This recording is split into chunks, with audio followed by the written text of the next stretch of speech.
Welcome to the September 9th regular council meeting of the City of Dauphin. We recognize we're on Treaty 2 land, home of the Ojibwe and the Métis Nation. Moved by Councillor Riel, seconded by Councillor Sticilo. Be it resolved that I'm ahead of myself. Moved by Councillor Riel, seconded by Councillor Sticilo. Be it resolved that the regular council meeting agenda be amended as follows. That of the aqueduct pipeline replacement. Any questions? I'll call the questions. All in favor?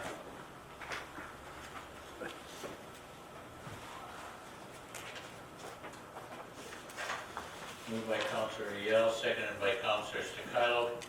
Be it resolved that council accepts the regular agenda as amended. All in favor?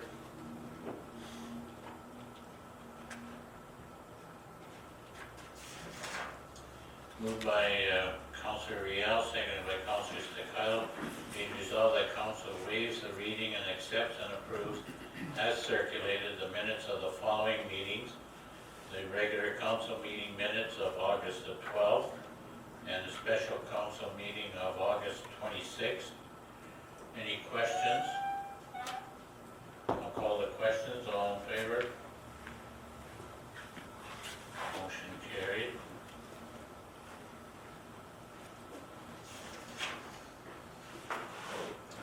Moved by Councillor Juba, seconded by Deputy Mayor Bellemare.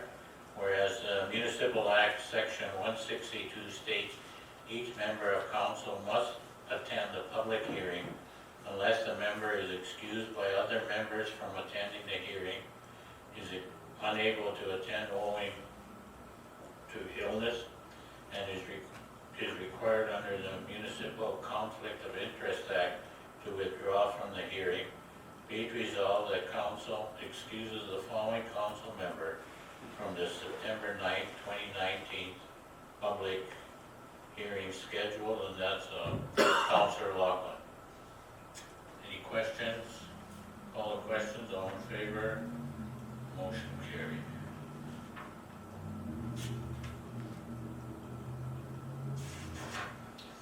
Moved by Councillor Riel, seconded by Councillor Juba. Be it resolved that now council adjourns to hear the public hearing and appeals hearing as scheduled. Any questions? I'll call the questions. All in favor? Motion carried.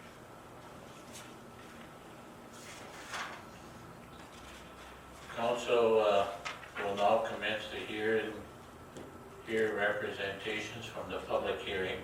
Anyone who has not registered but wishes to make a presentation for the public hearing, please register with the executive assistant. And I have two people that have signed up, Trevor Campbell and Herb Campbell.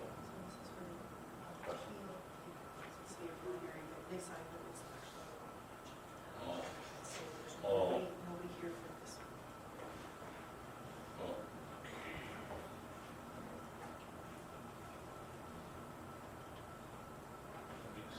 So we have a public hearing, and then we have a few elections. So Oh. we're going to do the public hearing first. Oh, I'm sorry. Nobody's here. Okay. Nobody's attending. Oh, I'll My talk to you apologies, next. Mayor. I'm mixed up here. We now proceed with the public hearing for bylaw 05/2019, being a bylaw of the City of Dauphin for closing a municipal road and authorizing the sale of land, closure of that portion of the public walkway between lots 13 and 14, plan 2281 DLTO between 216 and 220 Centennial Drive. And there's nobody here. Council have any questions on that? Any questions? Okay, so we'll move on. The representation for this public hearing are now completed. Now we'll get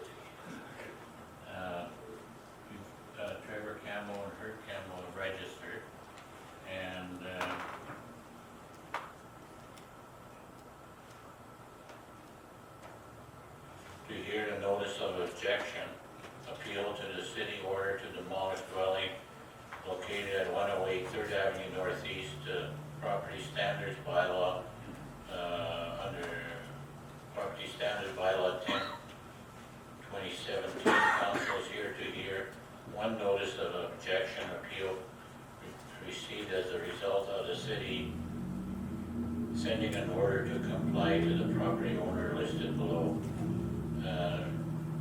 Ask the appellant to present their information for comments.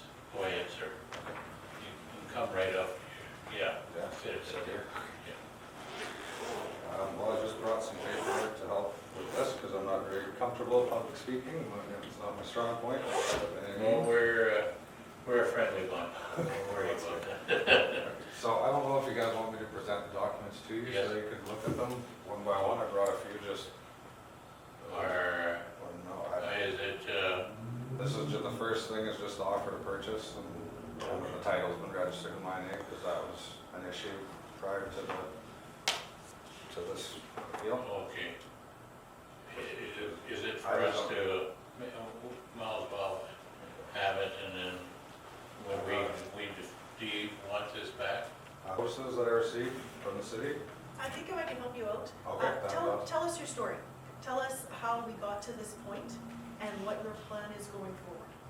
I purchased this house in the hopes of fixing it to move up to Dauphin with my family because I've got 3 kids and I'm living in a place right now with only 3 bedrooms. So it's kind of a room, and where I'm living there's no work or anything. So I was going through a breakup and it took me over a year to get child tax benefit because I was going to my ex. And with the money that I did finally get once I invested it all into this property. And here I am, like I have all the materials ready to do the framing, but I didn't want to pull a work permit because of this appeal. And I've commenced in fixing it. I've got all the main floor already stripped and down to hardwood floors and polished, and I've got the porch, all the windows fixed. Every single window on that thing was broken. It was a week just to fix the porch windows. I've done spot priming on all the cedar shakes. I redid all the casings, the framework. I re-secured the steps. I installed a new door. And I also have brought some receipts with me, but I don't really know if that's what you're looking for, but I brought all the receipts for all the materials I've purchased and put in. I don't really know what else to say. Tell them what your plan is. My plan is to fix it as soon as possible. Can I say something? I'm his father. I live in Winnipeg. I'm a journeyman carpenter. And he's been very diligent fixing up properties that he's bought out here that nobody else wanted to bother with.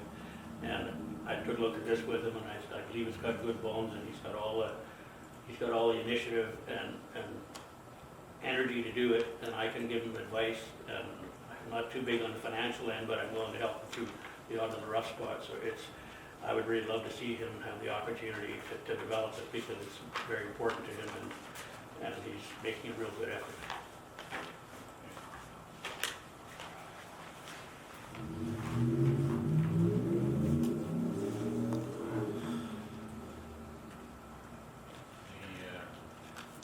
The building inspector, Dave, do you have anything to add? I did provide comment to administration that if council does allow the building to be renovated, I have some points that I would like to see taken care of. If you want me to go through my list, I can Yes, please. do that. Building permit will be required to be issued prior to any renovation or demo work proceeding. The renovation would be completed as per engineer design drawing submitted. And the drawings indicate full interior demolition to the stud framing. The engineer identified that the fire damage and smoke damage was quite extensive to the interior. And that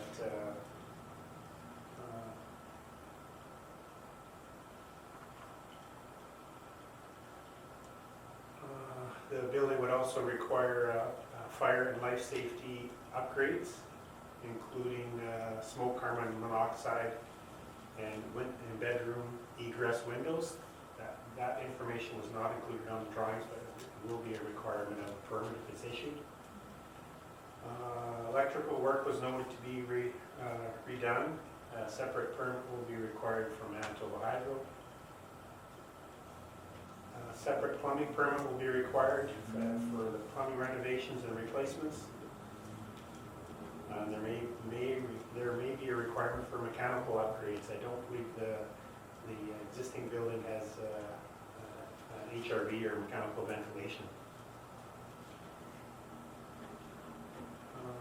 Trades working in the building will require current business licenses. We'll need a cost of the renovations, including materials and labor, for the permit to be issued.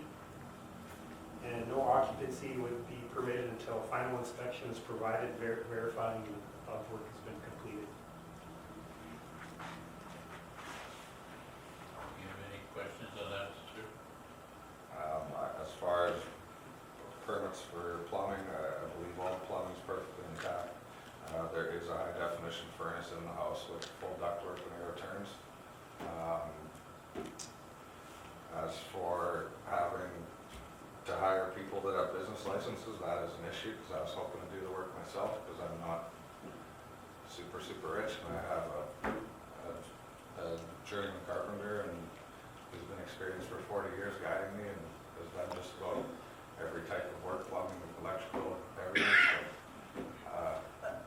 The comment was if you have trades, then they have to have a business Oh, license. okay, I If- just if you- misunderstood. Okay, I'm sorry, my apologies. Councilors, anything else?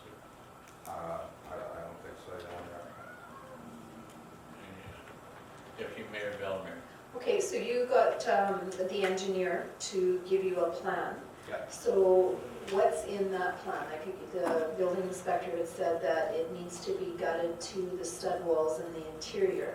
Are there any other things that the engineer told you that needed to be done? To be honest, I don't really agree with the engineer's viewpoint on that. I don't believe that everything needs to be gutted to the studs, except for the 2 rooms that the fire was in.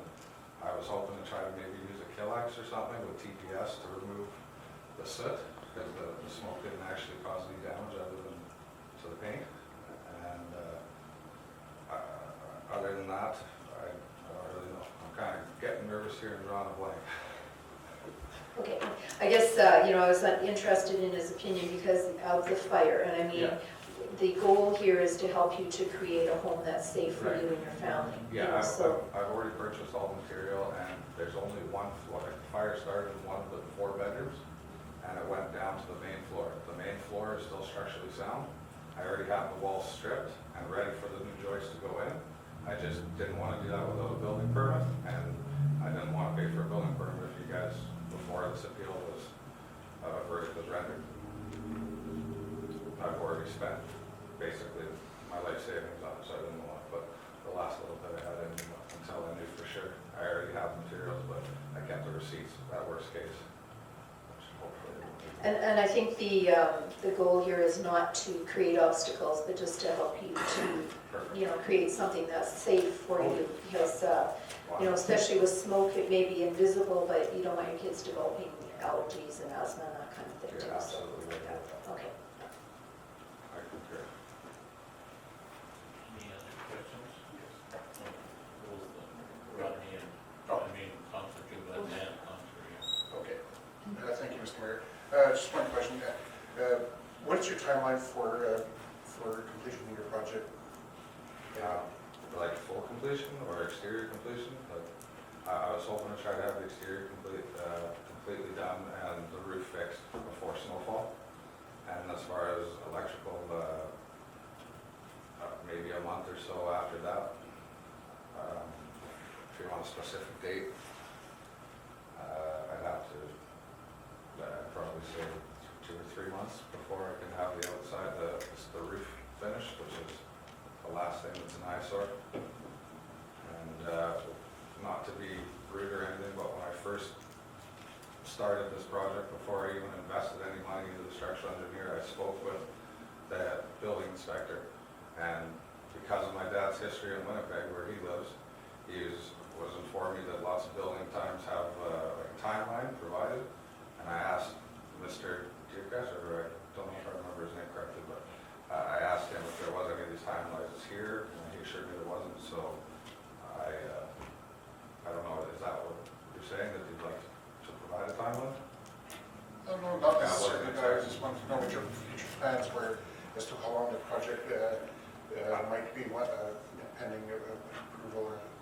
Well, to be honest, I want to try to get the exterior done first, and in order for me to do the roof, I have to finish the framework on the inside so that I can go up on the roof. And that I could probably have done in a month, or maybe two, to be safe.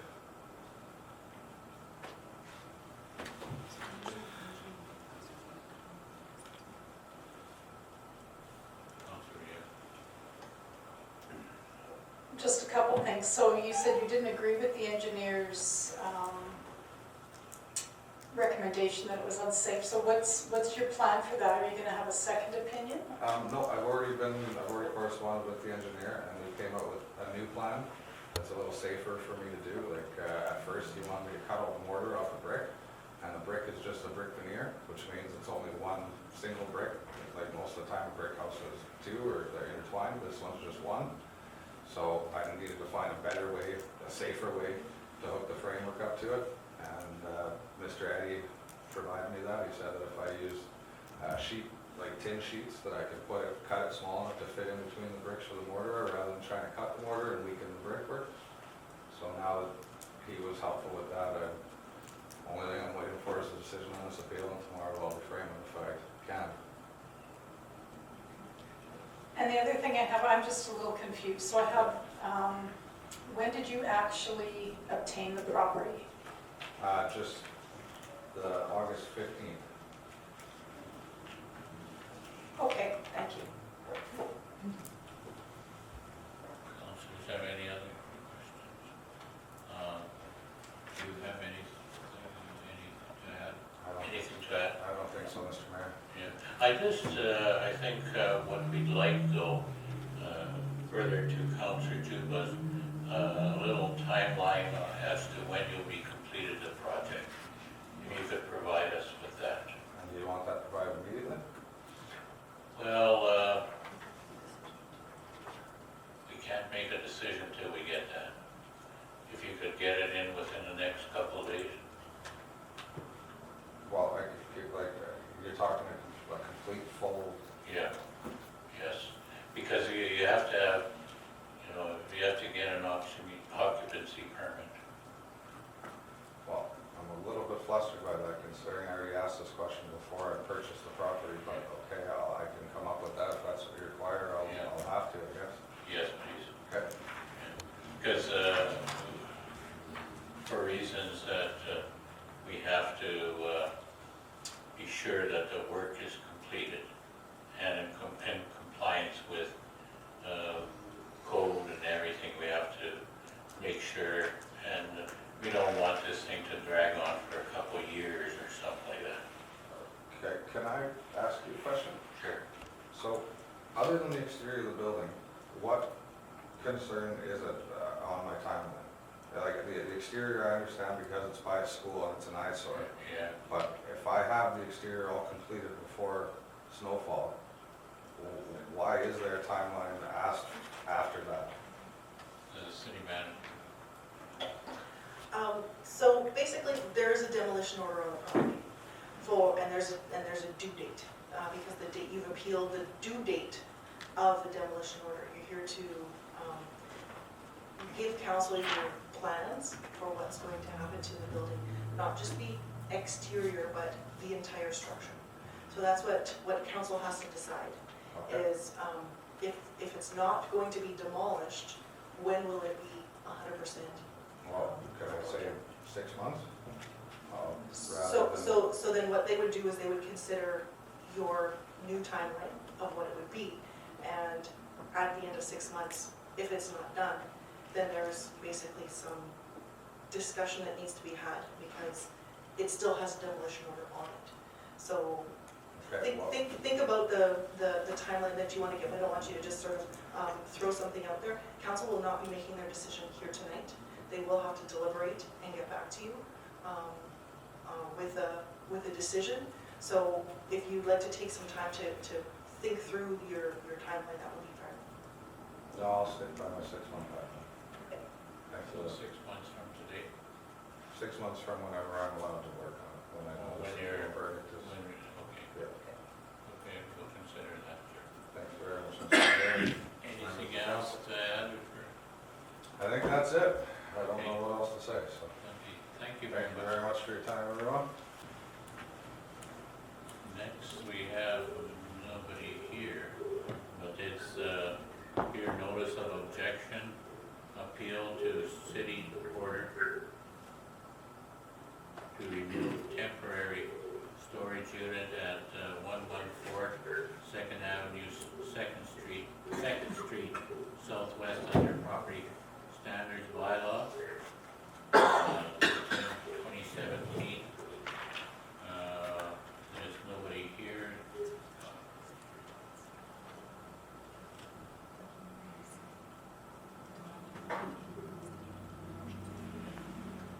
So then, since nobody did appear for this, the appeal is denied. So we'll move on. Moved by Councilor Riel, seconded by Councilor Stakilo, be it resolved that council reconvenes to the regular council meeting. Any questions? All the questions, all in favor? Motion carried.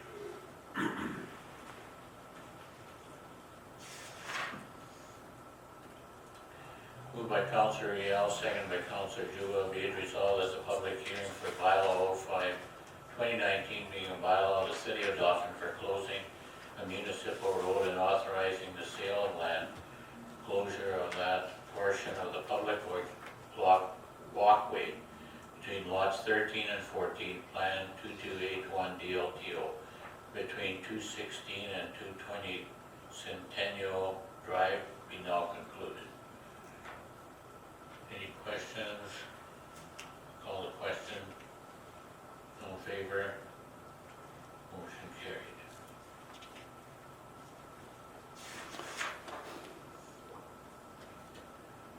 Moved by Councilor Riel, seconded by Councilor Juba, be it resolved that the appeal hearing for the order to demolish the dwelling of Lot 2, Plan 34, Block 34, Plan 243 DLTO 108 3rd Avenue Northeast be now concluded. Any questions? I'll call the questions. All in favor? Motion carried.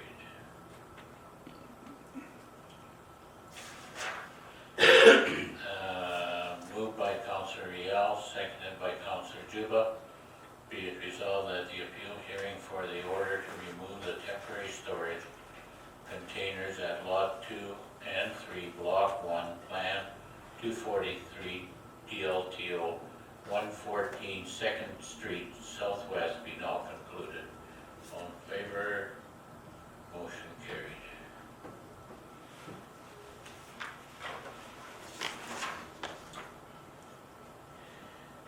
Moved by Councilor Juba, seconded by Councilor Stakilo, be it resolved that council accepts as information the presentation by Todd Tarrant, Animal Control Officer. You're up, Todd. Thank you, sir.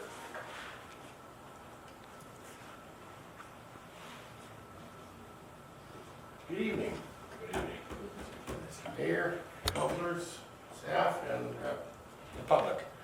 My name is Todd Tarrant. I'm the Animal Control Officer of the City of Dauphin. Well, it's been a busy summer this year. Our pigeon count's down a bit, our crow count's down a bit, which is a good thing. We've just come out of the summer months where we focus on dogs running at large, shelter, water, adequate water. That's you have to basically, you just can't have a dish laying on the ground so it gets upset. We have to have an adequate amount of water for the animals. More of the shelters. The shelter in the summertime would be a good shady spot in your yard where it's nice and cool. But as we're moving now into the fall and winter, we'll change that to an insulated doghouse of some value, whether it's straw bales. Most people that get these doghouses now, if they're buying new ones, or if they're constructing or rebuilding a doghouse, they ask me what to do. I ask them to insulate their doghouses to a minimum of R10. That's usually one of those blue panels. They can just take that insulation and glue it right to the wood. And then you can also use straw or other stuff. A lot of people have noticed now that they went into sheds. They got a shed, so they put a door on the side of it and made a 48. You know, you walk in and you turn the corner and go into the doghouse. So a lot more of that's happening now. Even with shelters that are being installed, they're adding that little tunnel at the beginning that really breaks the wind down. That stops the wind from blowing right into the doghouse. So we're focusing more on that. Through the whole year, we've been focusing on dog licensing and cat licensing. That's cat licensing we started in 2011. Dog licensing was active in 2007 when I started. So our numbers are about 185 souls we've got licensed in the dog department. Now the cats, I'm sorry, I didn't phone earlier today to ask what the cat count was, but it usually runs around the 30 or 40 mark. It's cats a little more difficult, especially they're running a large park. We can't just give them a whistle and a treat and they'll run right over to you. So we have a trapping program that we do in all areas of the city. It's not told to anybody where the traps are. The traps are fixed to a hydro pole in the back lane. So we move that program around. We don't really advertise where it is because the idea is to get rid of the stray and feral cats in town. And, you know, so the benefit of the doubt is the normal person doesn't let the cat out at all. They keep it in the house so it won't get caught in the trap. So basically that's how we control the stray cat population. And our skunks and raccoons as well do get tangled up in the traps in the back lanes when we have them there. Is there any questions from you guys? We can go in a direction or I can help you with anything you'd like to know about or... Councilors have any questions? Deputy Mayor Bellemare. Well, you're mentioning we. I was wondering if you have any assistants to help you, or are you just speaking about we as in I'm part of the city and we're all doing this together? Oh, there you go. That's a great answer. I should have thought of myself. No, I do have people that give me a hand. It's more of the cleaning and stuff like that of the traps. Stuff like that. The trapping program I pretty well do myself. I check it. If there's traps out, we check it every morning when I get into town between 7 and 8 o'clock. And it's also put out at night between 9 and 10 o'clock most times. Yeah, so the we is my little team that I have. I have guys that come out and help me as well. And it ends up being a we. They help me load traps and stuff like that. And I always like to include the team we have here at City Hall, though, like the girls that work the front end and the management staff, we all couldn't do it without each other. Because we're in pretty well communication at all times between myself, the management end, the pound, the Parkland Humane Society, and the public. So we try to keep them all interfaced together so that everyone knows about everyone else. The Parkland Humane Society has a bit of a quarantine, not a bit of one, they have a quarantine at the facility. So they don't readily accept animals. Like you can't just go there and drop off a dog or a cat. If anything does stop there, they do refer them to myself, and then we take those animals in or recover the animals from wherever they are. And we try to interface as much as we can with the public, as well as bylaw enforcement. Bylaw enforcement myself use interdepartmental communication to communicate with each other. She needs help, I need help, that sort of thing, and it all works out really good together. We're a pretty good team, city-wise as well as my own little special team that I have. Councilor Rio. I'm trying not to laugh because I saw you driving down Main Street with a skunk on your roof at one point. So a couple things I have for you. A, if you're dealing with animals like that and skunks, what training have you gone through, just safety-wise and as an animal control to assist you with that? 742 skunks and about 900 raccoons.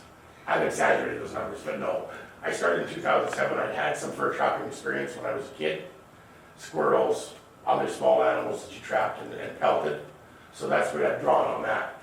Now, over the years, I've just sort of not got smarter, just found old trappers and stuff like that, and just found better ways to trap. There's a gentleman in town that we trapped for him. He had a terrible raccoon problem. And we're talking, I'm not exaggerating this time, almost 35 raccoons. It was 32, 33, somewhere in there. And that's how we discovered the raccoons like marshmallows. You don't need anything else but marshmallows to catch a raccoon. We never knew that before. We used cat food, we used trail bait, trail mix, we use a bunch of stuff. Yeah, the young man and myself, which is, he's an elderly gentleman, he helped me with the trapping because he wanted to get him out of his garden. We came one day and you know that beautiful green mesh you have to put over top of your strawberries? Well, it was all in a 2 foot by 2 foot by 12-inch trap. The raccoon had pulled it in when he got stuck inside. So he was very happy to help me after that because it was a huge chunk of this thing missing. So it's just drawing off the experience and other people's experiences that they've had. I've asked for help, and I find I'm like the new person at the cash register. It takes you a couple, 3 weeks to learn, and then, but the old staff always comes and asks you what that shortcut is, because you know what, they can't really remember it. So that's just repeating it over and over again and doing it over and over again. You just sort of got into a procedure. The animals on top of the vehicle, they transport there because it's a solid cage and I can't smell skunk. So if I were to throw those in my van, I don't think anyone would ever probably ride with me again the rest of my life. But usually the City Hall, again, our staff's pretty good letting me know when I do have an aroma, taking my job home with me, we'll call it. So most of it then is through experience? Just self-taught experience, yeah. If you had the same as the animal control stuff, just learn books upon books upon books. Seasonal land, stuff like that on the internet where you watch and they're dog professionals. That's where I've got most of my animal behaviorist experience. And my fur trapper stuff came from when I was younger as well. But it's just a different way. We're live trapping them now. We're not using a leg trap, we're not using a snare. So it's just a different kind of trapping that's more humane. And you don't miss anything. If it's in the trap, it's in the trap. It's not gone away with part of the trap because it didn't anchor it properly. It's stuck on it somewhere, sort of things. I'm sorry, just one more question. Sure. Is there, if I understand it correctly, is it a part-time position? And then is that enough time for you to do everything that you need to do? Or am I wrong in the part-time role? There's a amount of hours a month. I think it's 100 hours a month the job calls for. And the diary tells the story if it's enough or not. You know, I guess there's times where it's not enough, there's times where it's enough. It's just, I have to consult the diary to actually tell you what I had for time put in. I think we put in a little more time than's called for every month, sort of thing. And again, there could be extra amount of hours or not. I could check on that for you, and I'd definitely be back to Renee and give her some information and give you some idea of what the task of the job do value and how much time we are using.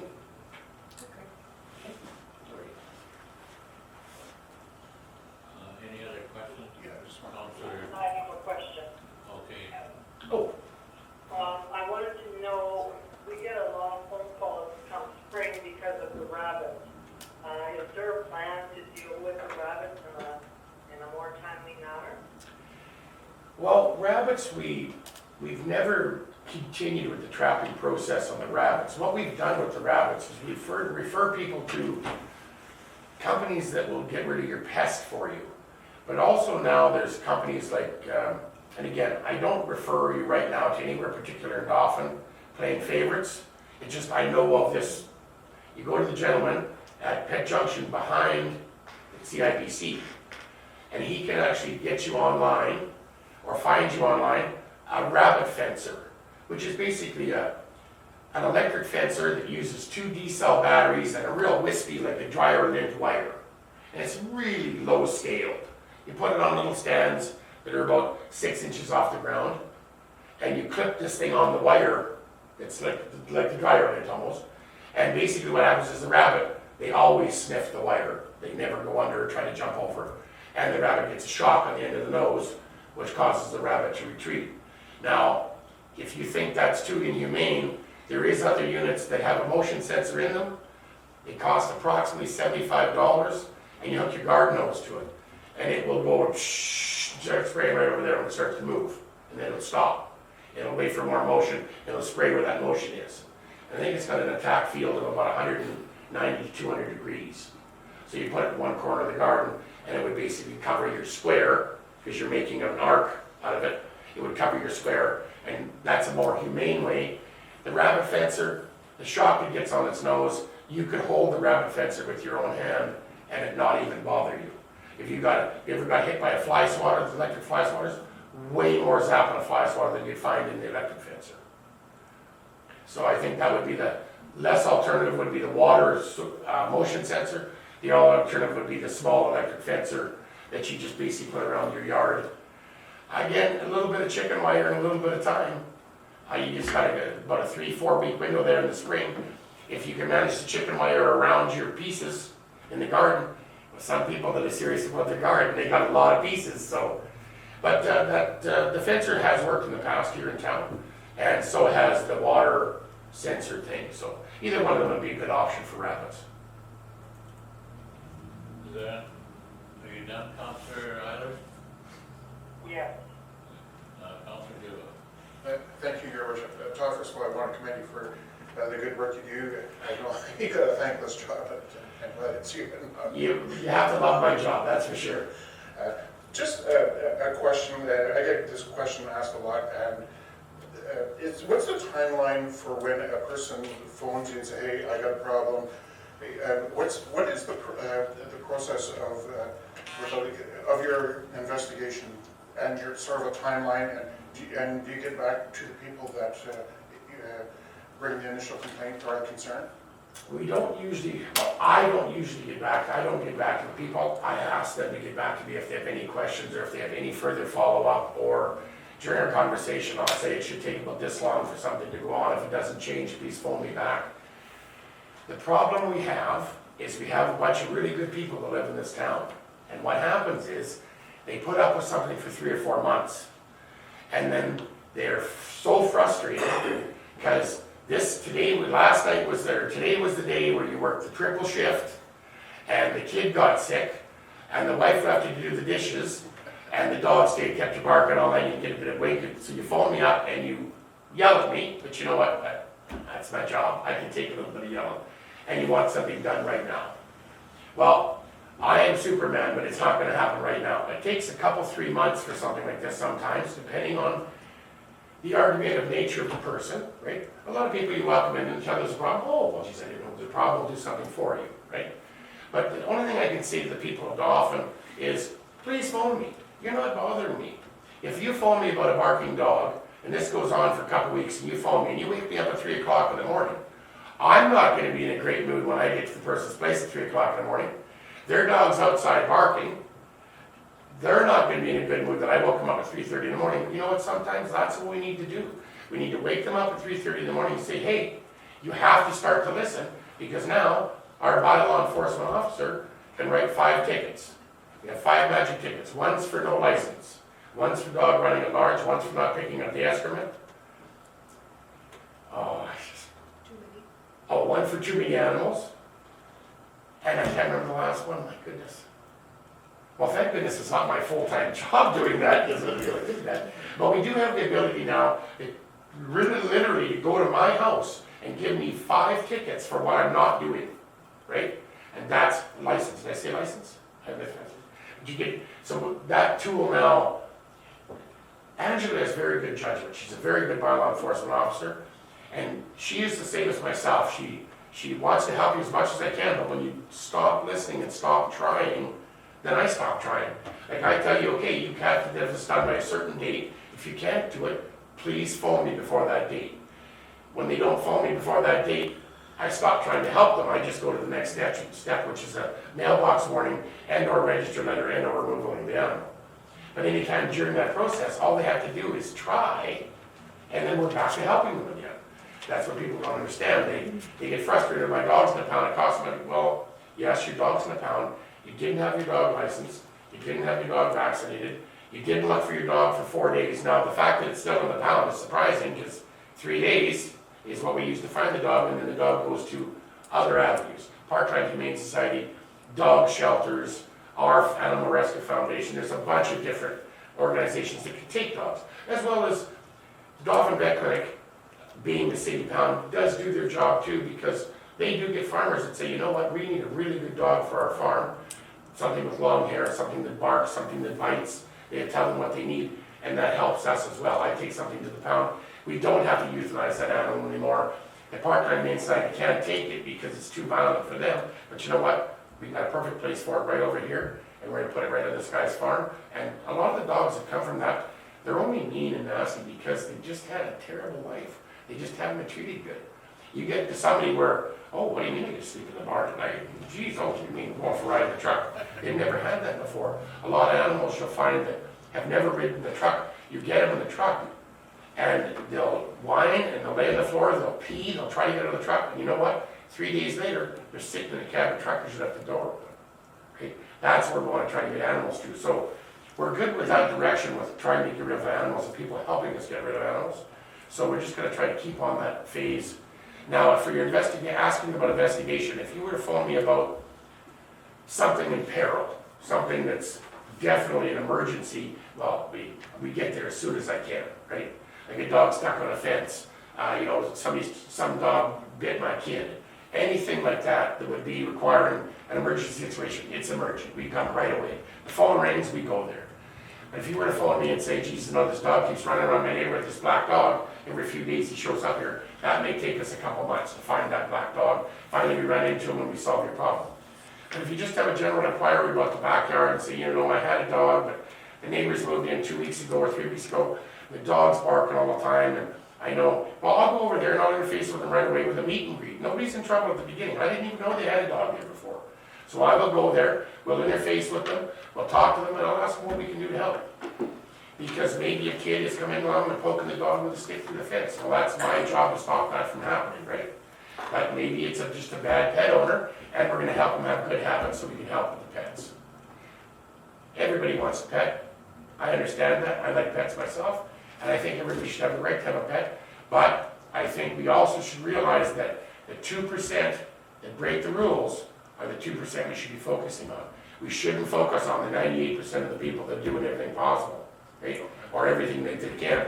Because now we tell that 98%, oh, you can't do that anymore because this one person did this. Instead of us going after that one person doing what they're doing, we're going after the people that are trying to follow the rules and doing the best they can and enjoying their animals.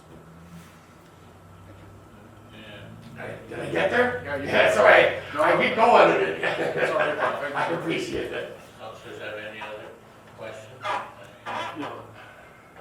Thank you, Todd. I'd just like to remind the public that if you're walking your dog or cat, cats walk, but anyway, They do. You do, your worship. They have cats on leashes.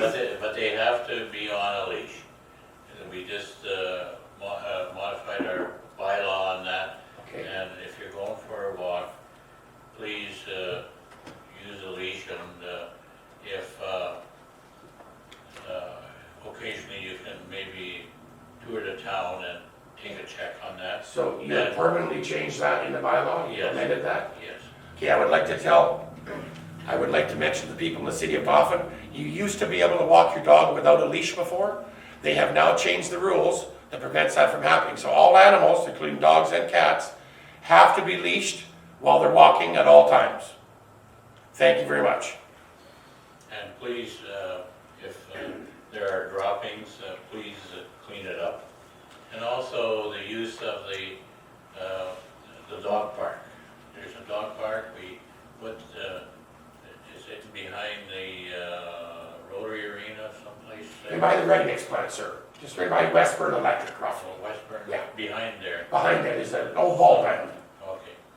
So please, if you want your dog to run around, that's a place to take them. So, anything to add, Todd? Yeah, because that's an off-leash park, that one still, Yeah. right? Because it's got gates and fences and stuff like that. Dog feces, I just want to touch on that for 1 minute. In our parks in town, we have quite a few dog bag dispensers. So if you happen to be walking your dog and you would like to take an extra dog bag, waste bag, that's okay. Because we do supply them in pretty well all the parks. So if you're near a park or walking by a park and, oh geez, I forgot my bag at home, please don't just not pick up the feces. Let's stop and get a bag out of the bag park or a couple bags. Take them with you, tuck it into your little holder. Most of them at least now have the little bag holder in them. And overall, I do notice that people are reasonably good with picking up their feces. But there is some people, I've got a couple investigations now where this guy's yard, in the front of his yard, there's always dog feces. He doesn't know. So his son is putting up a trail camera in the front window. And I said, well, that's fine. because you have to be in the yard before the camera activates. You're not taking pictures of people walking down the sidewalk, so you're not disturbing anybody's privacy. It's on your private property. And you know what? Anything like that will help. You know, if I know what house to go to, we can go to the house and say, geez, we didn't know it was you, but you can't do that anymore. Right? We don't want to give you heck. We want to help you through this problem and have you be a good pet owner. Thank you, Thank you, sir. thank you, and, Again, counselors, staff, and the public, thank you very much. Anything, just to remind the public, my phone number is 204-648-3593. If you have any problems or concerns or questions, please call me at any time. You can also phone City Hall, and they will give you my number at any time. Okay, thank you very much, guys. Have a nice evening. you too.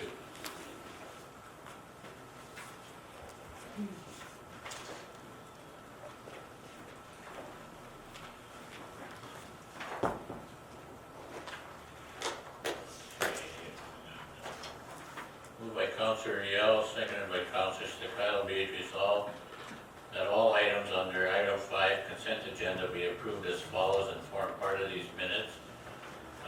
Outstanding water bills added to taxes. This is all tenants did not pay their final water bill.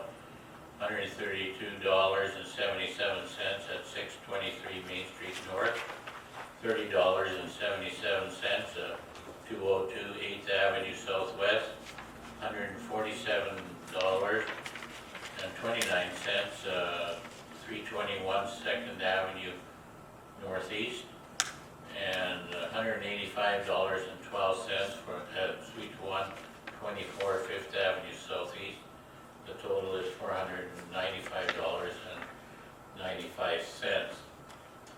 Filing items from the AMM News Bulletin of August 23rd. News release of Partners in Growth. Parkland Directors Update, August 2019. The FCM Connect of dated August 20th, 2019. And FCM Communique, September 6, 2019. Community Futures Parkland Newsletter, July and August 2019. The Canadian Collaborative Procurement Initiative of Annual Update of 2018. PUB 2019-20 Central Gas General Rate Application. The Manitoba Watersheds Conference, December 2nd to 4th, 2019. Manitoba Sustainable Development Club, Public Sector Compensation Disclosure Amendment Act. From the Office of the Prime Minister on Pharmacare, Office of the Premier on Pharmacare, letters that we wrote. From Manitoba Justice, fundraiser, the public fundraising legislation. I think Councilors read it. That's the GoMe Fund, and I think sounds like they're looking at it seriously. And I wrote a letter on the rehabilitation facility. Couldn't answer because of the election. As recommended by the mayor and city manager. Any questions? Call the questions. All in favor? Motion carried. Moved by Deputy Mayor Bellemare, seconded by Councillor Juba. Be it resolved that Council accepts as information the following corporate report for the September 9th, 2019 meeting of the regular council and that of the city manager.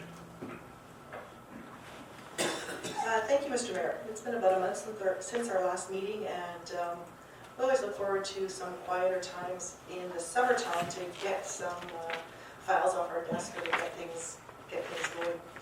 It seems like though I had either I was on vacation or was in meetings for most of the last month, but we did see a few things happening. In the absence of our economic development officer, after her last day with us in about the middle of August, I did do a few things economic development related. We did have a job posting that ended, closed on August 31st, And we're right now reviewing 7 applications for that.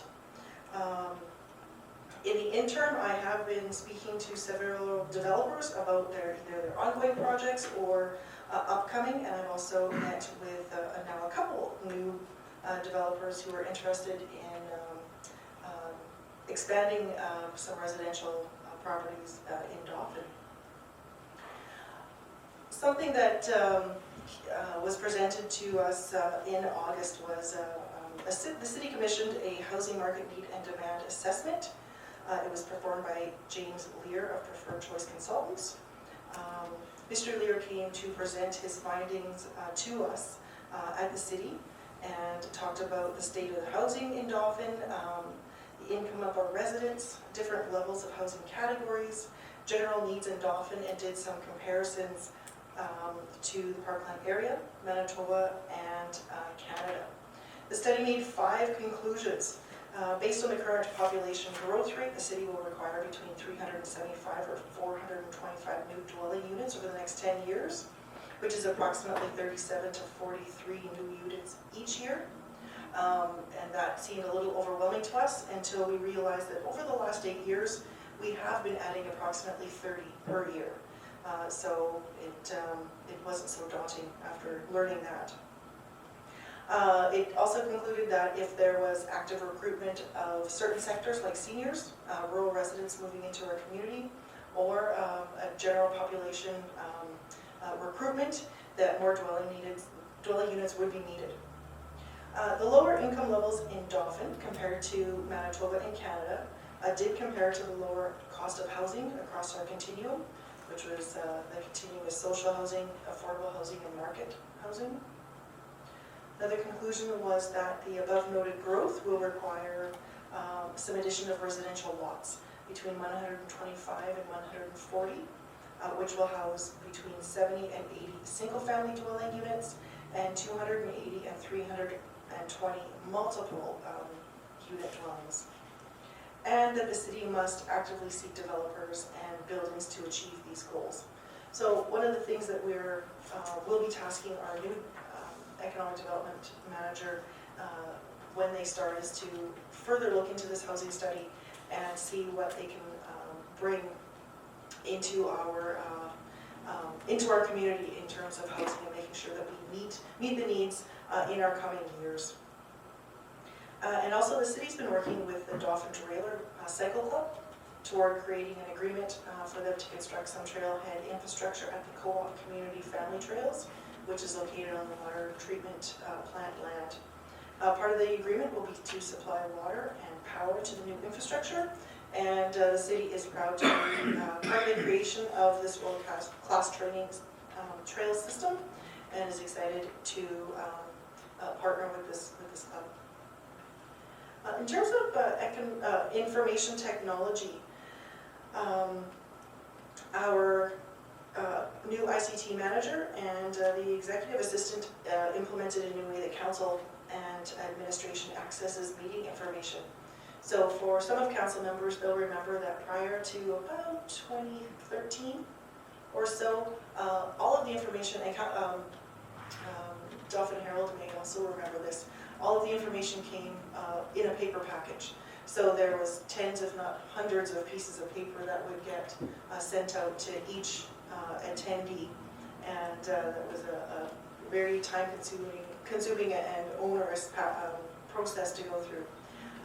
We did go to digital probably 5 or 6 years ago, and what we would do is scan all that information and email it out to all of the recipients. We have progressed one step further, and with the start of our last Planning and Priorities Committee meeting, and this is our first regular council meeting to see it, we access information on OneDrive, which is a website that we can all go to, so we don't have to email multi-megabytes of information around anymore. So we're still, I guess, working out the kinks, and I'm always interested in feedback from council members to see how it's working for them. And I know we've had hiccups already today, but we are looking forward to this new way of distributing information, just accessing information.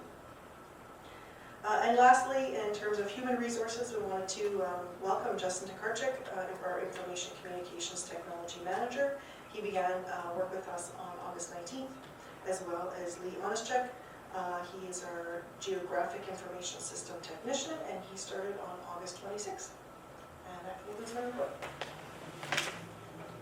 Any councilors have any questions of the city manager?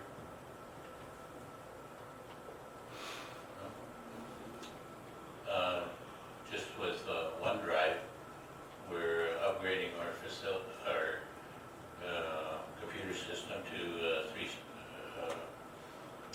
Microsoft 365, and once that's all completed, it'll be running very smoothly. Okay, so just please be patient. Any, call the question, all in favor? Motion carried. Moved by Councilor Staccato, seconded by Deputy Mayor Bellemare. Be it resolved that finance accounts haven't been examined by council be hereby authorized and approved as follows. Checks 25210 to 25320, 111 of them, $615,321.65. There was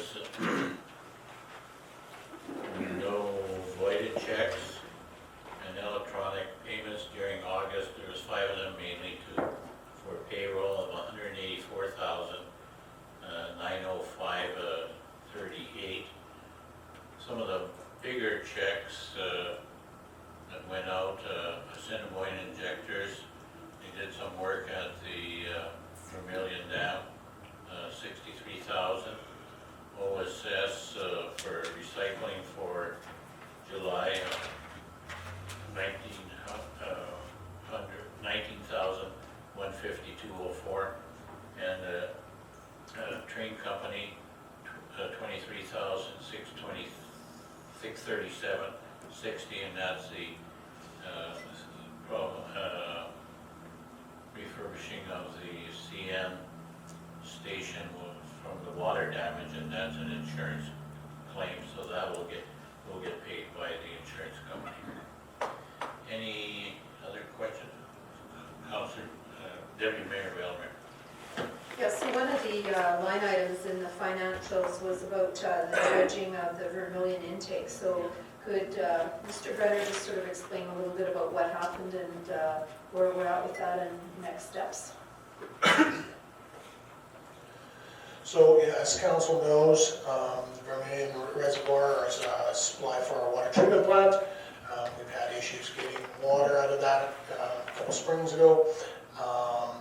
So we are trying to refurbish that reservoir, and Manitoba Infrastructure did a survey of the bottom of the reservoir and showed that there's basically a trench that brings the water to the intakes of our pumping station. We had Assiniboine Injectors come out and dredge a large portion of that so that the water will get to our intakes, and we should have reduce issues of us getting water in there. There still is an issue of a shortage in water in the reservoir, or maybe it's a very low reservoir level right now. So we're hoping that, unlike everybody else, that the rain continues so that it brings the reservoir levels up before winter time. But this should alleviate or help alleviate the problems that we had in the past. So. Any other questions? I'll call the questions. All in favor? Motion carried. Moved by Councilor Juba, seconded by Councilor Riel. Be it resolved that council accepts this information, the unaudited statements, financial statements for the period ending June 30th, 2019. That's the general fund balance sheet and general fund income summary, utility fund balance sheet and utility fund income statement summary, and the reserve report. Any questions? I'll call the questions. All in favor? Motion carried.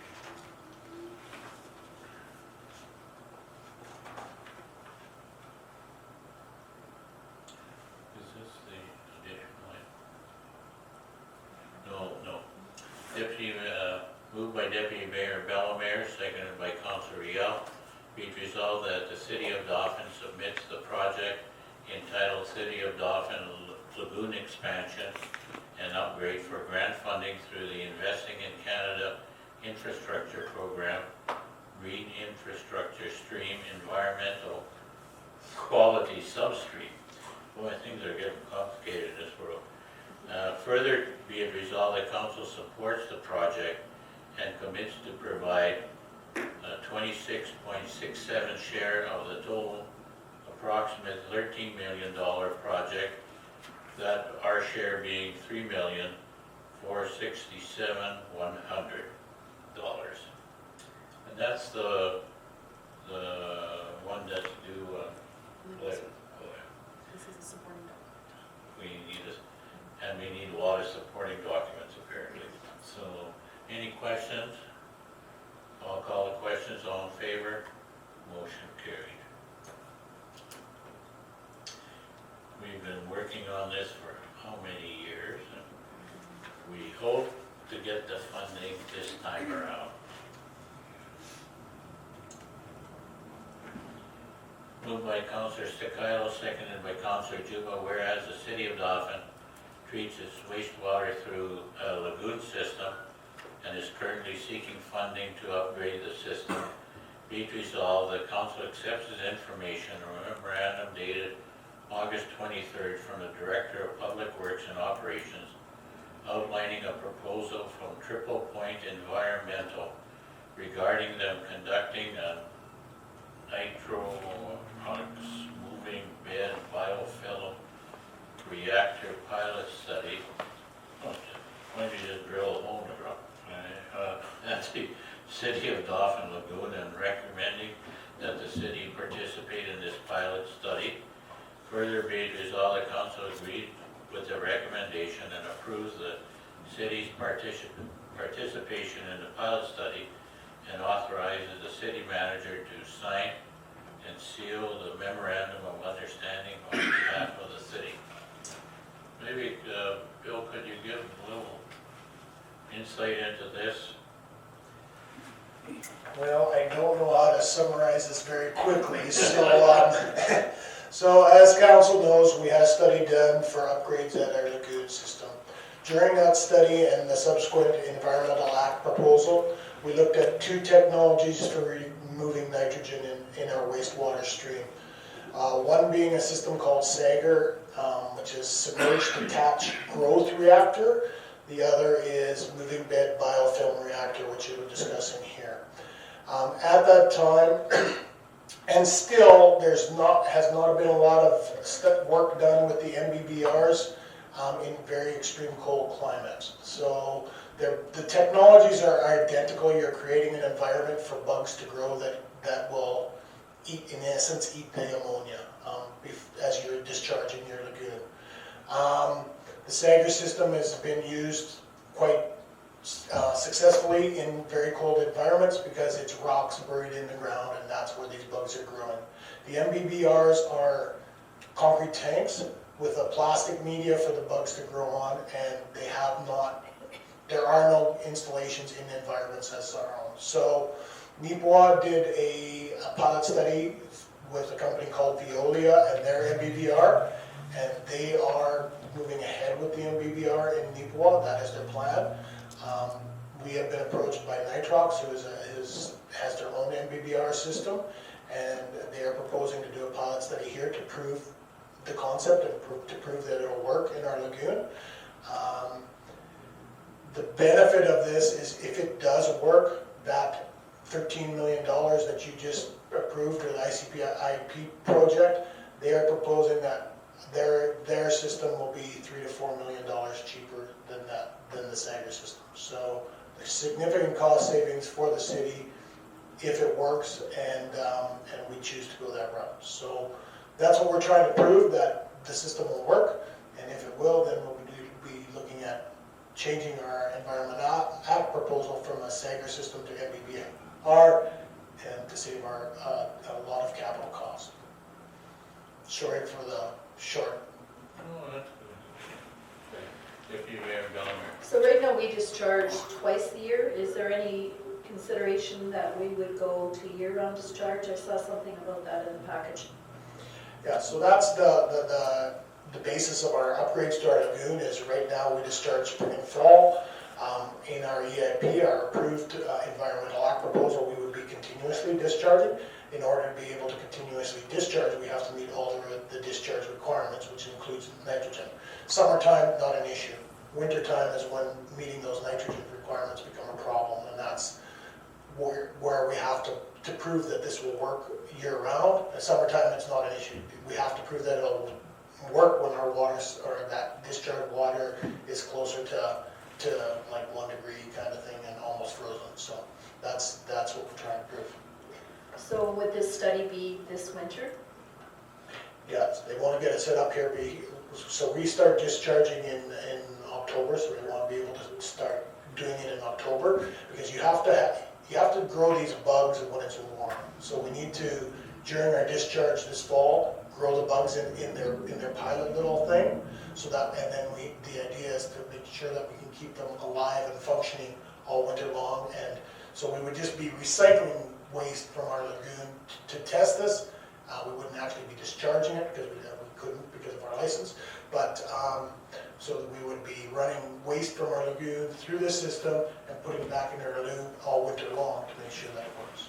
And then testing, and our involvement would be doing the actual operating of it and testing that thing throughout the winter and doing tests to confirm that it's actually working. Any other questions? Councilor Sticalo? So just the 1 winter of testing would be sufficient to satisfy the requirement? So hopefully, so obviously it would ultimately be up to Manitoba Environment to approve any changes to our environmental act proposal. That is the issue that I have with the systems right now. When Neepawa did their pilot, it was an extremely mild winter and their pilot study was kind of skewed somewhat. So right now we don't have a huge amount of evidence. Obviously it's been enough for the province to take a serious look at it. And from my understanding, it has been approved in Neepawa. So I don't think it's going to be a huge problem just with the 1 year because we also have, like I said, a competing company, but the same technology that has been proven once already. So I just need a little more proof myself to before I. That is my concern, it's Patty. I'm quite concerned because of the temperature fluctuations in our climate. I'm saying that I guess we would never can predict what the weather is going to be from 1 year to the other. In saying that, I appreciate all the work you've done on this program, Bill. Thank you very much. Thank you.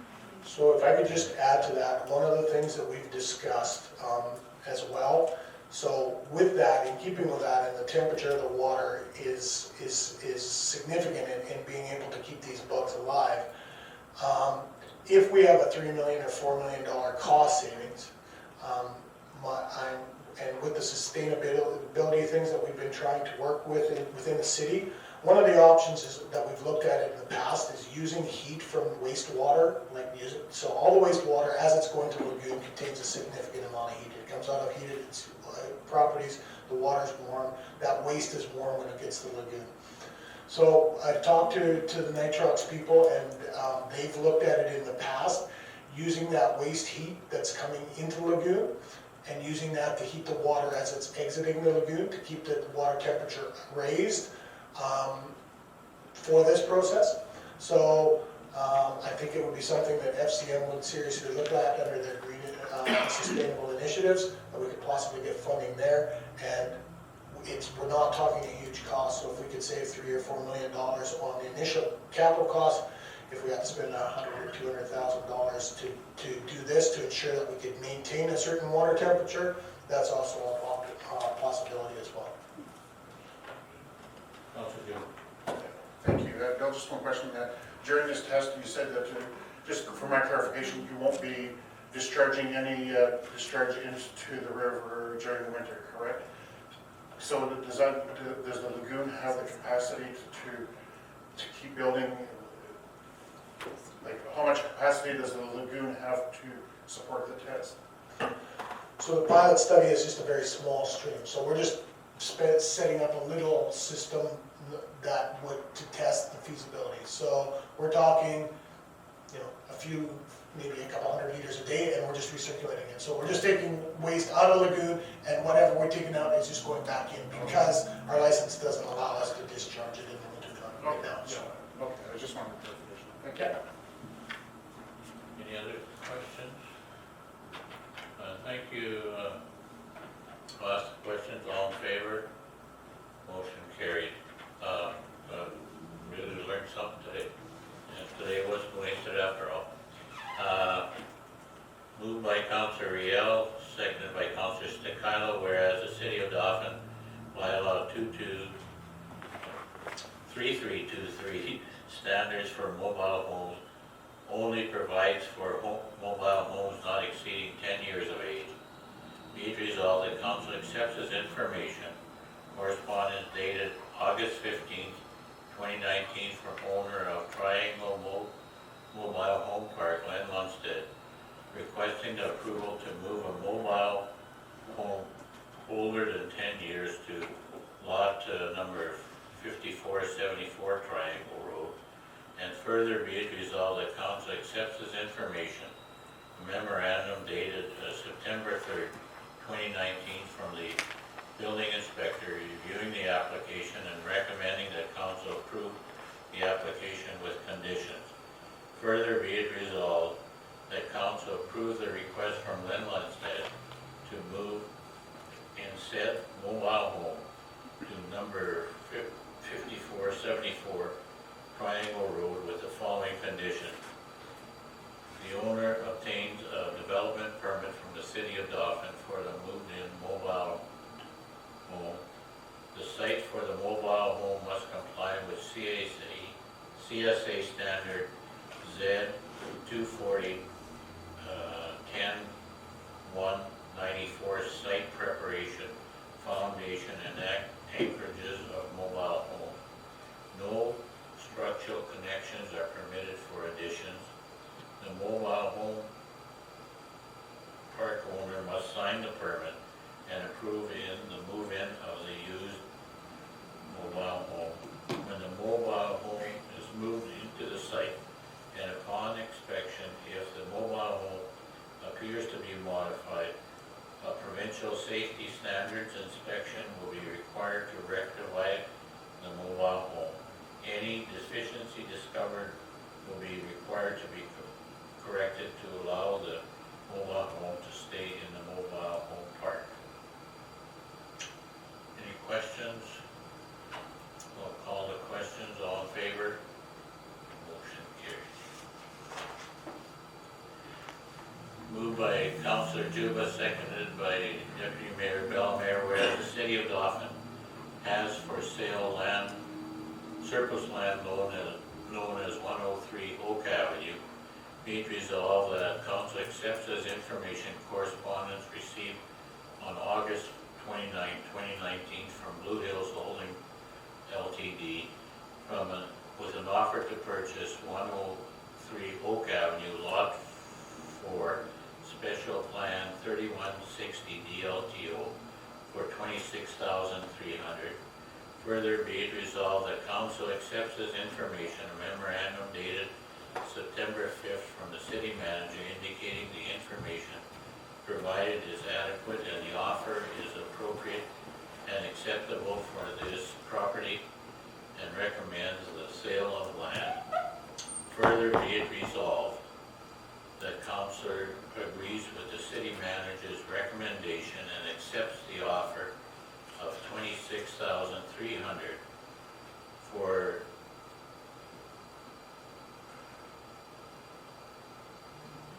chooses to accept it.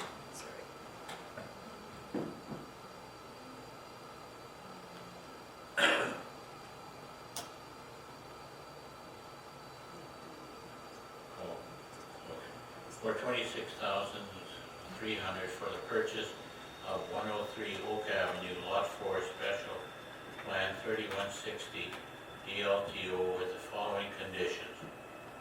Lot is sold as is. Construction of a residential development 24 months of purchase, caveat as such to be registered on the title of the purchase at the purchaser's expense. Purchaser is responsible for all legal fees. Purchaser is responsible for obtaining a legal survey if required. Purchaser to enter into a development agreement if required at the purchaser's expense.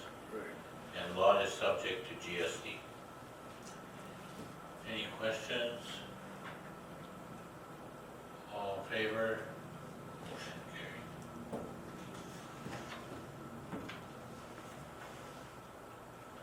Moved by Councilor Juba, seconded by Councilor Yale, be it resolved that council accepts this information correspondence dated August 26, 2019 from Samantha Shifo from CAO of Canada's National Ukrainian Festival, requesting a letter of support from the City of Dauphin to accompany their building communities through arts and heritage grant.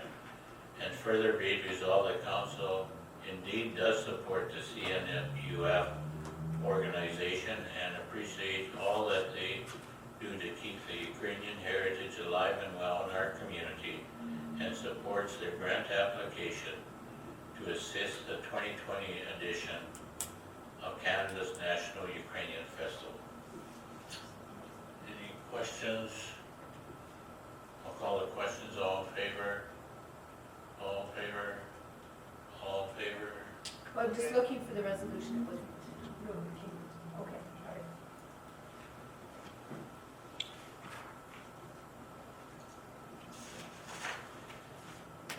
Moved by Councilor Riel, seconded by Councilor Stikailo, whereas the City of Dauphin's travel policy, all out-of-province travel must receive prior approval by council.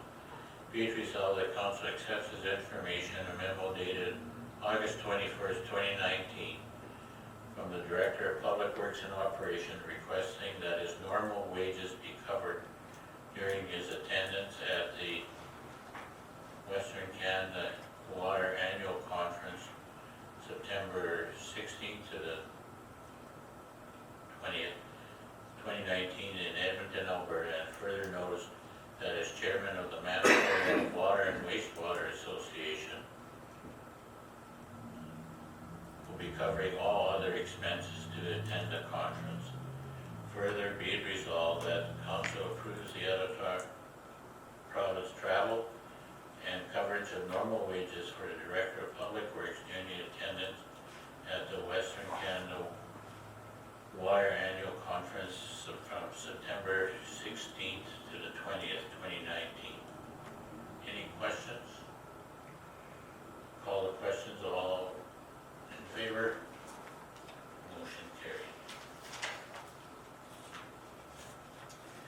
Moved by Councilor Juba and seconded by Councilor Riel, whereas according to the City of Dauphin travel policy, all other province travel must receive prior approval by council. Be it resolved that council accepts this information correspondence dated August 30th, 2019 from Fire Chief Cameron Avery requesting to approve his attendance at the Canadian Fallen Fighters Memorial September 5th to the 9th of 2019 in Ottawa, with all costs for flights, meals, and flights, hotel, and meals to be covered by the Manitoba Association of Fire Chief. And further be it resolved that council approve this out-of-province travel request for the fire chief to attend the Canadian Fallen Firefighters Memorial from September 5th to the 19th. And I think he's been there already, and so he realized that he forgot to request this, and he does a great job for our community. Any questions? All in favor? Motion carried.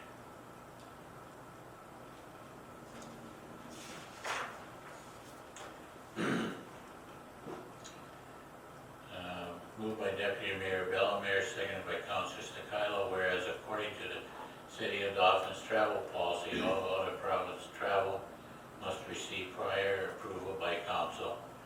be it resolved that council accepts as information correspondence dated August 30th, 2019 from Fire Chief Cameron Avery requesting to approve his attendance at the Canadian Association of Fire Chiefs Annual Conference, Fire Rescue Canada, September 13th to the 16th, 2019 in Calgary, Alberta, and further be it resolved that council approve his out-of-province travel request with all costs borne by the city of Dauphin. Any questions? And that's in his budget. I'll call the questions. All in favor? Motion carried.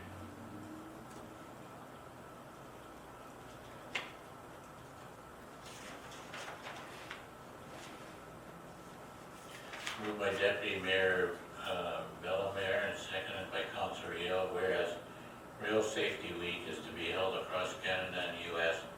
from April 23rd to the 29th, and whereas it is in the public interest to raise citizens' awareness of the dangers of ignoring safety warnings at level crossings and trespassing on rail property to reduce avoidable death, injuries, and damage caused by incidents involving trains and citizens, and whereas Operation Lifesaver is a public-private partnership whose aim is to work with the public, rail industry, governments, police services, media, and others to raise rail safety awareness, and whereas CN has requested the City Council adopt this resolution in support of its ongoing effort to raise awareness, save lives, and prevent injuries in communities, including our municipality, be it resolved that Council supports National Rail Safety Week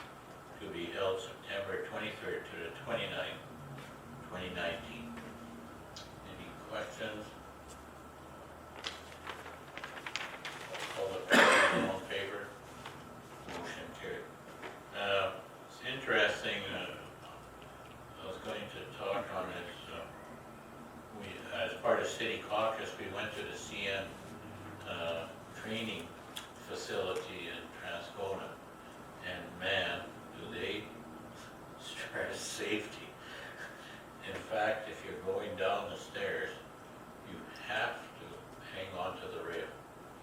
And before I just went right down, maybe that would have saved me from my broken arm a long time ago, but it's stressed there repeatedly. And they have state-of-the-art training facilities, man. Moved by Councilor Juba, seconded by Councilor Stakile, whereas City of Dauphin posted a request for quotes in August 2019 for the replacement of a 200-meter section of the city's aqueduct pipeline. Be it resolved, the City Council accepts this information. A memorandum dated September 9th from the Director of Public Works and Operations outlining the 6 quotes received for the replacement of this section of pipeline and recommending the following contractor be awarded the work. Rob Smith and Sons Backhoe and Trucking for the total proposal of $139,960 plus GST. Further be it resolved, the Council agrees with the above recommendation and instructs administration to grant the pipeline replacement contract to Rob Smith and Sons, Backhoe and Trucking Limited. And just Bill, whereabouts is the aqueduct being replaced? So a few years back, we had a project with Manitoba Water Services Board where we replaced 2 sections of the aqueduct, or installed 2 new sections of aqueduct. Just south of the southern, where we stopped the southerly section, so I can't remember the road number, but when you're driving out of town on the left-hand side or the east side of the highway, you'll see a bunch of barricades in the ditch right now. That's where the section, so it will go from where we stopped, we'll continue the new section of pipe there, to where it grows underneath the highway, just south of that yard site that's there. I'm not sure who lives in that property, but, so there's about 250 meters there that we thought was a different type of pipe. Our record drawing showed a different type of pipe, so that's why we stopped it there. But in essence, it's still steel pipe there, so we're trying to replace the remaining section of steel pipe that we had, I think, 5 leaks within a couple of weeks on that section, so, last year. So far this year it's held out, but we're just keeping our finger crossed till it's replaced. And it'll be done this fall? Yes. Okay, thank you. Any other questions? I'll call the question. All in favor? Motion carried. That's in our capital budget. Yeah. Moved by Councillor Juba, seconded by Deputy Mayor Bellemare. Be it resolved that bylaw 05-2019, being a bylaw of the City of Dauphin, to close a public walkway and authorize the sale of land, be now read for a second time. Any questions? I'll call the questions. All in favor? Yes. Motion carried.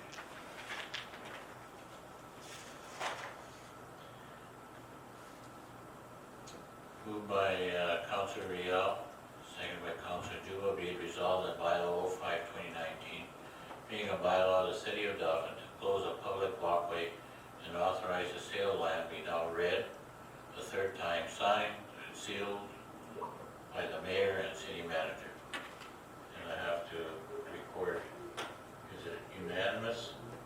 Yes. Yes. All agreed.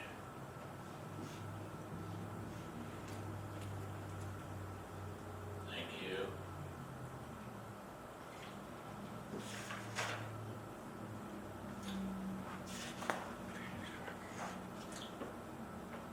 Moved by Councillor Juba, seconded by Councillor Bellemare.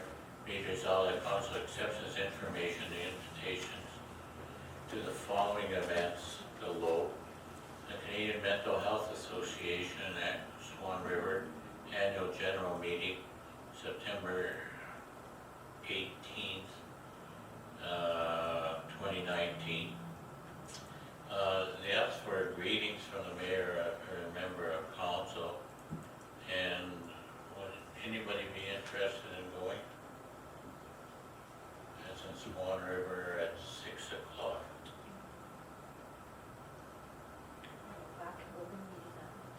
Where?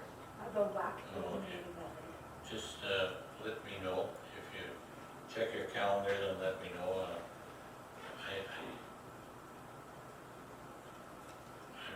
I can juggle things around, but I prefer not to juggle.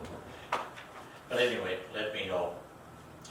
The Association of Manitoba Municipalities, the 21st Annual Convention, November 25th, 27th, 2019, and it's in Brandon. And I'm sure the executive assistant will be contacting everybody. And community events, the Riding Mountain UNESCO World Biosphere Reserve General Meeting with the Net Zero Energy Building Construction and Retrofitting Presentation. That's at 1 or 1:30 here at City Hall. September 26th, 2019, and our energy manager, Steve Sobering, is making a presentation. Any questions? I'll call the questions. All in favor? Motion carried. Now we go on to councillor privileges, and I always, it's been a long time, I guess. Did you start last time? No. I don't remember. Go ahead, he's the lonely old Yeah. He's ready. Go ahead, Devin. Thank you, Mr. Mayor. For myself, August 12th, regular council meeting, August 26th, planning and priorities meeting. And that's been pretty much been about it for me. As was alluded to earlier, it's been pretty quiet, and just kind of getting back into the swing of things. But I also too just want to welcome Justin and Lee to the city, working at the city hall here. I know having those two gentlemen on staff will help bring some pressures off other staff members and continue to move things forward for the city. And one upcoming event that I just want to make note of is September 14th, the Superhero Ball at the Parkland Rec Complex from 12 to 3. It's a fundraising event to support SMD, or the Society for Manitobans with Disabilities. They're raising money to support local families in Dauphin and around. Tickets are $20 for adults and $10 for kids. And the main contact for that is Kim Parks. She works at SMD. She works on the same floor in the provincial building as myself, and she can be reached at 622-2293. And that ends my report. Thank you. Councilor Julie? Me, Oh, Sorry, Patty, go ahead. sorry, Patty. Yeah, you're right. Yeah, I'm there, but I'm not there. Okay, Go August ahead. 12th, regular council meeting. From August 12th to the 15th, we distributed CID recognition postcards to homeowners. That's for people who did that little special extra and made the neighborhood look wonderful. And we handed out a lot of these cards. There was a lot of effort put by the community members, and I really want to thank them, as well as the Green Team. They did an amazing job all summer. On August the 26th, I attended planning and priority meeting. And I'd also like, on September 5th, there was the Rec and Leisure Mart. Thanks to all the volunteers, that really helped a lot of people organizing their life. And I just want to mention that on September 21st, there's going to be a giveaway weekend. It's advertised, so people take a look. Anything that you feel that is no longer your treasure will be welcome. So if you could put it out in the front yard there and have it labeled free. Rain-out date is, of course, September 28th. I also want to mention that September 24th to the 25th, there will be a water fest at Ethelbert, with the Intermountain Conservation District. And right now, we've invited all the grade 5 elementary schools that I understand that all of the Dauphin ones are participating, and there's also quite a few from the rural communities as well. The last count I have, we have over 300 registered, so it should be quite exciting 2 days. And I too want to welcome Justin and Lee. Welcome, and I think they'll be a great addition to our staff. And that ends my report.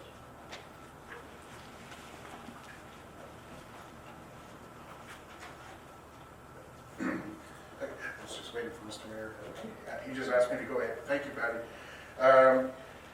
August the 12th, I attended the regular council meeting here at City Hall. On the 26th, I attended the planning and priority meeting. Not a lot of things happening for me. It was an extremely busy month at work.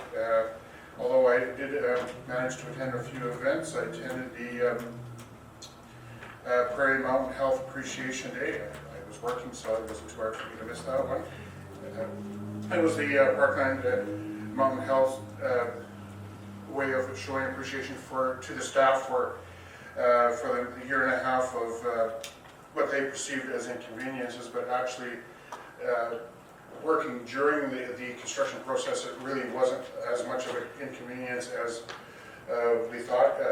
I think, from my point of view, there were a few, but for the major construction that was done at the hospital, or reconstruction, it was really not that inconvenient at all. So kudos to the engineers that managed that program. And they're still continuing with the end of phase 4, and perhaps by the middle of November, there will be another phase completed. August the 16th, I attended the Peter Fiddler's 250th celebration at Fort Dauphin Museum. On the 21st of August, I had an Habitat for Humanity board meeting. And Then on August the 29th, I attended the stroll down memory lane. It was a bunch of classic cars from the Parkland region. They were fundraising for the Dauphin Multi-Purpose Senior Center. It was a great evening. It was nice to get out and see a lot of vehicles, and actually there were people from Dauphin and Grandview in attendance as well as from Dauphin, and it was good to see them all out for the event. I want to congratulate Nick Jewell on the opening of his auto sports car wash in Dauphin. It's another business that's opening up in our community, and I want to also say a thank you to Ernest Karpiak, who retired from the Dauphin Fire Department, and congratulate him on his years of service to the fire department. During this last month or so, there's been a lot of people that I've known have passed away. So I want to offer condolences to the Allen family. They lost their daughter and sister Laura to cancer. She passed away in Edmonton 3 weeks ago. My good friend Manuel Nakineshny's wife Nadia passed away, and Art Frickus passed away. Art Frickus was a long-time employee of the city of Dauphin, but he's also my neighbor down the street and around the corner. So condolences to their families. And that ends my report. Deputy Mayor Bellmer.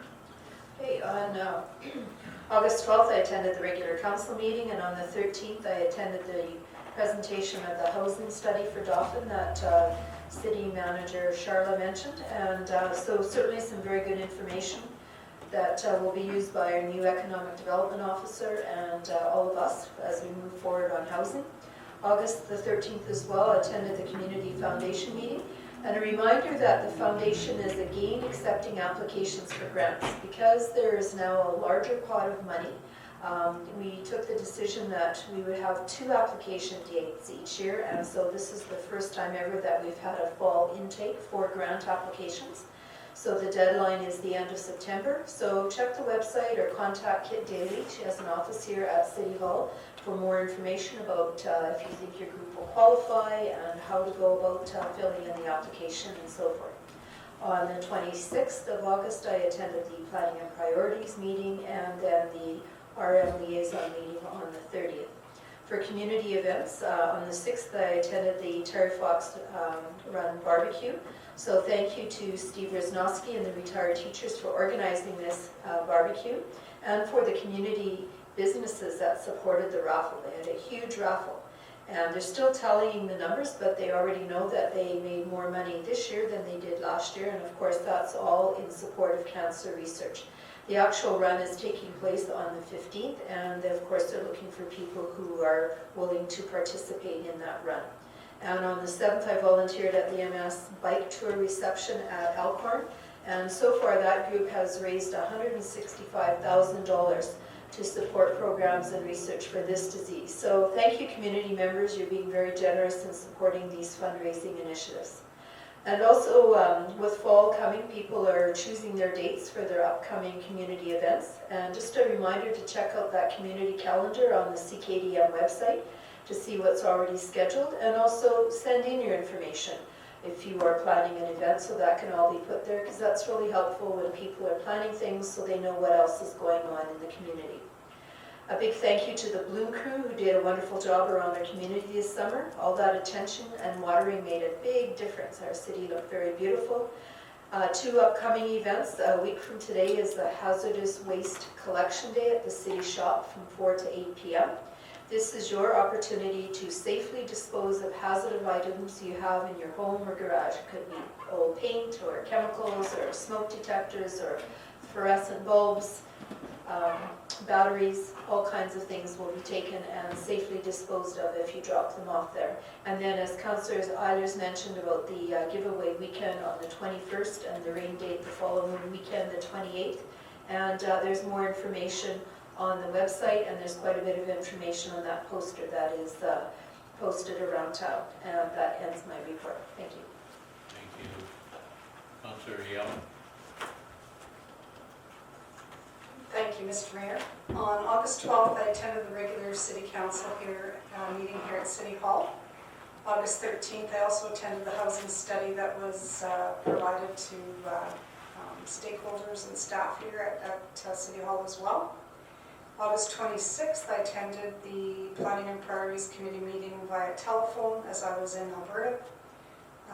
While I was in Alberta, I took it upon myself to visit their safe community, safe city, and looked at their crime prevention initiatives that they're doing in their city. It was very informative.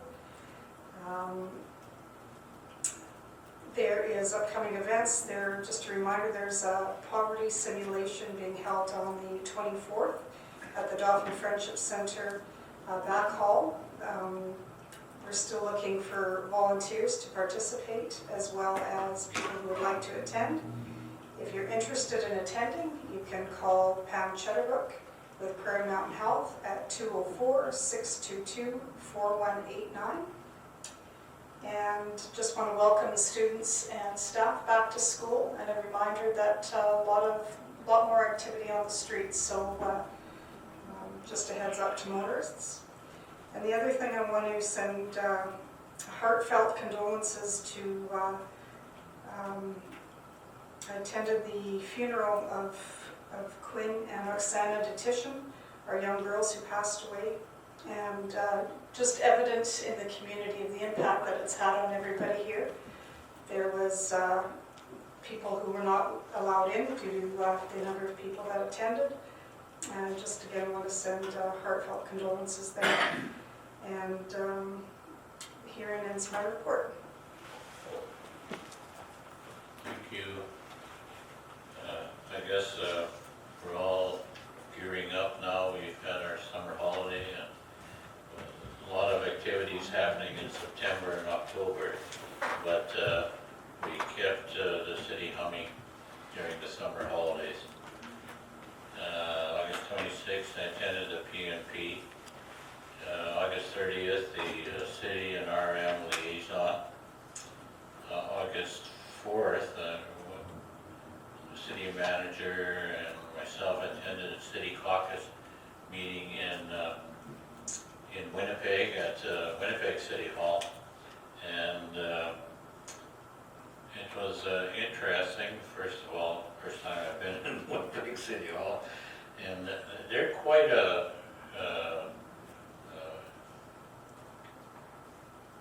techie group with all their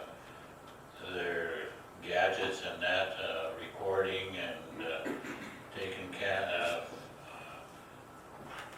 film, and I was quite impressed with their emphasis on technology at the City Hall.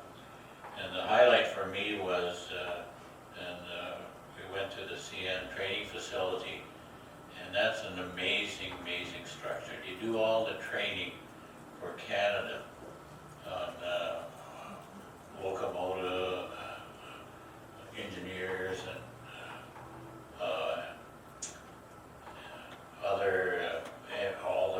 all their works people, and it's an amazing, and they really stress safety, and it's quite a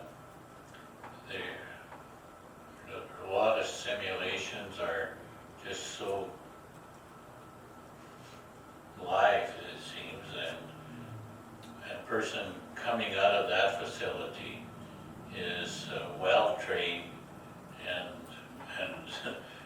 safety is hammered to them very closely. Actually, in 2020, the city caucuses will be held in Dauphin sometime in September. September 7th, I brought greetings to all the participants at the starting gate at the MS Bike Tour.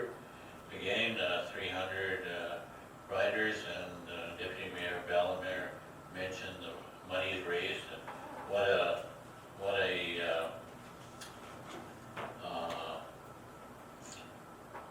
great fundraiser for AMS, and I'm proud that on October 10th, there's the Women Against Multiple Sclerosis is holding a gala ball at noon in Winnipeg, and our my wife's granddaughter, our step-granddaughter, is a speaker at the ball on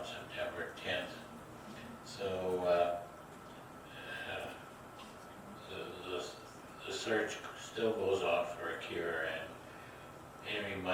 all money is being spent either for research or services to MS patients.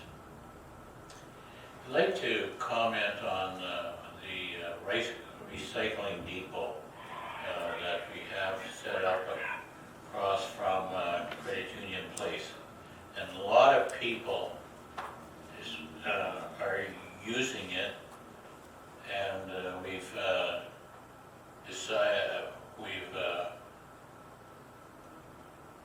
have witnessed a lot of commercial people dropping off their cardboard there.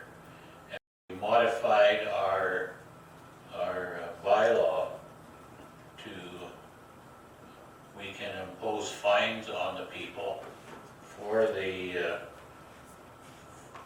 commercial people from prohibiting them from dropping off their cardboard. And also we provided a site at our landfill for them to use. We're going to monitor that very, very closely because it becomes very unsightly over the week. And there'll be fines from the bylaw will be imposed. So please abide by the guidelines, by the bylaw, and we recognize the importance of recycling, and we've tried to educate both residential and commercial people on it, and we have to, because of our green initiatives, do a little bit of enforcement, unfortunately. Tomorrow, please remember to vote, because if, We all voted already. We all voted. oh, We all voted on the left here, so. how about the right here? Haven't yet. And tomorrow, we're going for sure.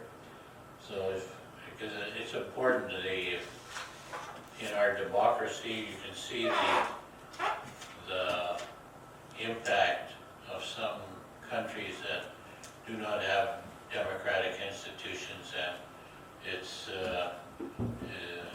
just causes unrest, and it's very, very disheartening to see some of the consequences of some of the dictators' actions. Also, I forgot to mention to the animal control officer, his statistics are attached to the monthly agenda. Every month, he provides a sheet of how many various animals he has disposed of. So that hasn't been circulated to councillors before, and now it is, and there's a lot of work being done by the animal control officer, and please support him in his duties. Also, we're going to, I think the executive assistant has written a letter to the high school, and we'll be placing Ashton Kalita, last year's rep, did an excellent job here, and he's learned a lot, and we hope to get another person here as our council, as a high school rep. And tomorrow, in addition to the vote, there's a big announcement coming, and that's, you can listen to CKDF and or read the Herald It's in both? Pardon? It'll be in both sources? In both sources. All right. So it's a big community event coming to Dauphin in November. And we're very, very fortunate to have it coming. National exposure for our community, and that's, my lips are sealed Come on, after say it. that. My lips are sealed, so it's gonna be great. And moved by Councilor Rial, seconded by Councilor Stakilo, be it resolved that the council meeting be adjourned at 6:50.